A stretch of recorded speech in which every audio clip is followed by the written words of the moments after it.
Srbija koju volim.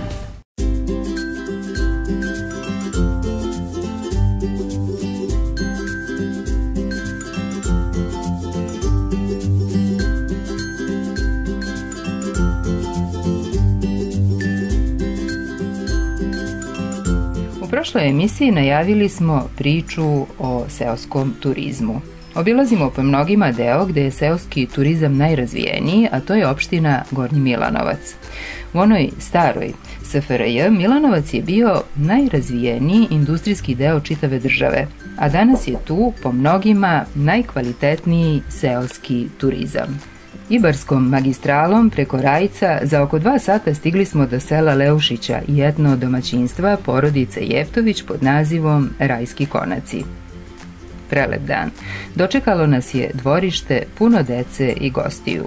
Gosti su iz svih krajeva zemlje. Ima gostiju iz bivših republika i iz daleke Amerike. A goste nenametljivo dočekuju mladi trubači.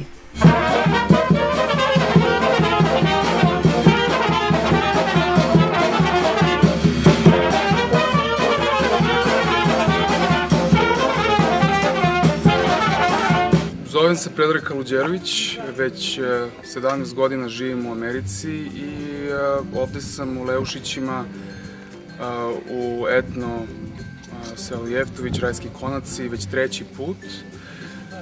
Imam sreću da sam menadžer u jednoj IT kompaniji i mogu da radim virtuelno, tako da mogu bilo gde u svetu da gde god mogu da pristupim internetu i da imam i kancelariju, tako da ovo je jedna lokacija koja mi zaista prija, jer mislim ko ne bi volao da ima ovakav pogled iz kancelarije i da uživa u lepom vazduhu, svežem vazduhu i prirodi.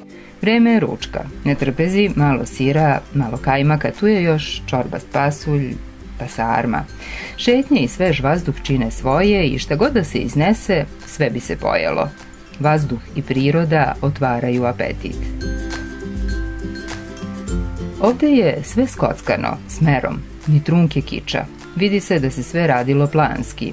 Žive boje prozora, vrata odlično se uklapaju u okolinu. Sređena dvorišta. Smeštaj zadovoljava i najizbirljivijeg gosta. Domaćini se trude da goste uvek iznenade nečim novim. Mi smo uživali u pesmi grupe pevača iz Čačka. Lepi glasovi čuli su se daleko po šumadijskim brdima. Gledala sam na jelovoj grani, na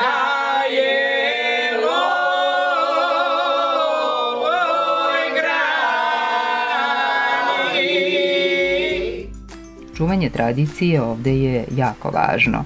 Tradicija se ogleda i u kulinarstvu. Domaćini su za večeru pripremili gibanicu gužvaru i pohvane paprike.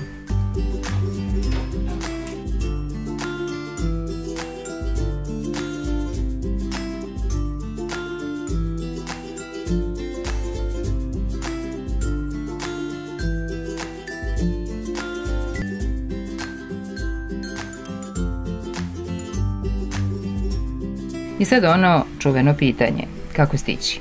Autobusom, kolima, kombijem sa kućne adrese, a za one u dobroj kondiciji, dobro obeleženim evropskim biciklističkim stazama. I da vas podsjetimo, na putovanju je i ljubav lepša, a ovde na čistom vazduhu je nešto posebno.